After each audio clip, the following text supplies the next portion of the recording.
வாழ்வு தரும் வார்த்தை. தலைப்பு: நாம் ஏன் நன்றி உணர்வுள்ள மனிதர்களாக இருக்க வேண்டும்? அன்பானவர்களே, இன்று நாம் வாழும் உலகம் பெரும்பாலும் நன்றி மறந்த மனிதர்களால் நிறைந்திருக்கிறது. நமக்கு ஒரு நன்மை கிடைத்தால் அதை நம்முடைய திறமையால் வந்தது என்று நினைக்கிறோம், அல்லது அதை மிக சாதாரணமாக கடந்து போய்விடுகிறோம்.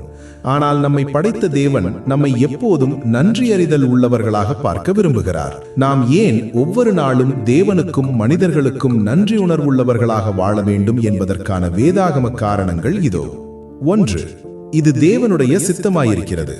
நம்முடைய வாழ்க்கையில் பல நேரங்களில் எனக்கான தேவனுடைய சித்தம் என்ன என்று நாம் குழம்புகிறோம். ஆனால் வேதாகமம் மிக தெளிவாக தேவனுடைய சித்தத்தை நமக்கு கற்றுத்தருகிறது.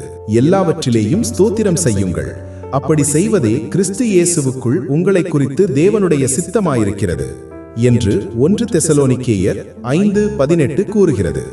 சூழ்நிலைகள் சாதகமாக இருந்தாலும் பாதகமாக இருந்தாலும் எல்லாவற்றிலும் நன்றி செலுத்துவதே தேவன் நம்மிடம் எதிர்பார்க்கும் முதன்மையான காரியம்.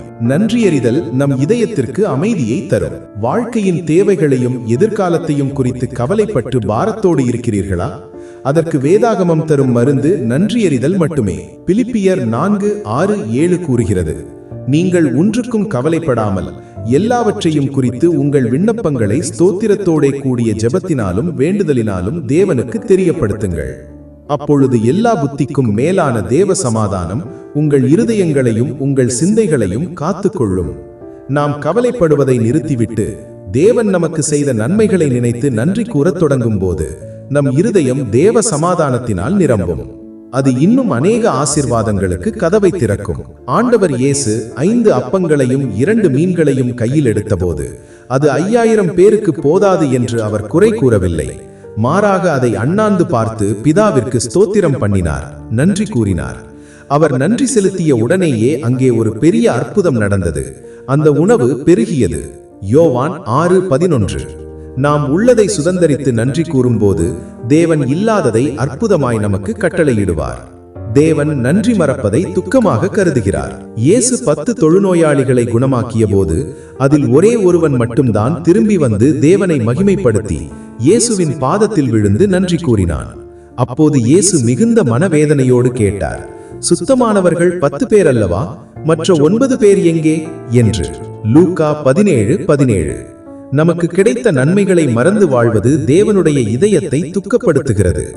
நன்றி உணர்வு என்பது தேவனை மகிமைப்படுத்தும் ஒரு சிறந்த செயலாகும். நினைவில் கொள்ளுங்கள், நன்றி உணர்வுள்ள இதயம் எப்போதும் தனக்கு இல்லாததை நினைத்து ஏங்காது. தேவன் தனக்கு அளித்த நன்மைகளை நினைத்து பெருமைப்படும். இன்று உங்கள் வாழ்க்கையை திரும்பி பாருங்கள். சுவாசிக்கும் காற்று முதல் உங்களை சுற்றியிருக்கும் குடும்பம் வரை தேவன் தந்த நன்மைகளுக்காக தேவனுக்கு நன்றி கூறுங்கள். வாழ்வு தரும் வார்த்தையை தொகுத்து வழங்குபவர் உங்கள் அன்பு சகோதரர் கே.சி. ஆனந்தன். இந்த வாழ்வு தரும் வார்த்தை உங்களுக்கு ஆசீர்வாதமாக இருந்தால் உங்கள் நண்பர்களுக்கும் உற்றார் உறவினர்களுக்கும் பகிர்ந்து கொள்ளுங்கள். மேலும் இது போன்ற வேதாகம தியானங்களை தொடர்ந்து பெற மறக்காமல் ஃபாலோ செய்யுங்கள். தேவன் உங்களை ஆசீர்வதிப்பாராக.